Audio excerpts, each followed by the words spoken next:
வண்ணமயமான விளையாட்டு மைதானம். ஒரு குட்டி பையன் பெரிய சாக்குலேட் பெட்டியுடன் மகிழ்ச்சியாக இருக்கிறான். இரண்டு குழந்தைகள் வந்து எங்களுடனும் பகிர்வாயா என்று கேட்கிறார்கள். அவன் மறுக்கிறான். குழந்தைகள் வருத்தப்படுகிறார்கள். அந்த பையன் தனியாக அமர்கிறான். மற்ற குழந்தைகள் சேர்ந்து மகிழ்ச்சியாக விளையாடுகிறார்கள். ஆசிரியர் சொன்ன வார்த்தைகள் அவனுக்கு நினைவுக்கு வருகிறது. பகிர்வு மகிழ்ச்சியை தரும். அவன் சிரித்து சாக்லேட்டுகளை எல்லோருடனும் பகிர்கிறான்.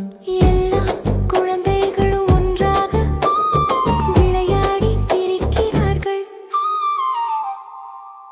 ஒரு குட்டி பையன் வீட்டில் பந்து விளையாடுகிறான். தவறுதலாக பூச்செண்டு உடைந்து வீழ்கிறது. அவன் பயப்படுகிறான்.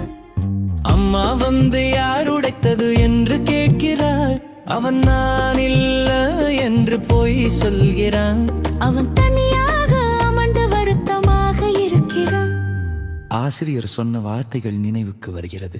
உண்மை சொன்னால் துணிவு வரும். அவன் அம்மாவிடம் சென்று மன்னிச்சுக்கோ அம்மா, நான் தான் உடைத்தேன் என்று உண்மை சொல்கிறான். அம்மா சிரித்து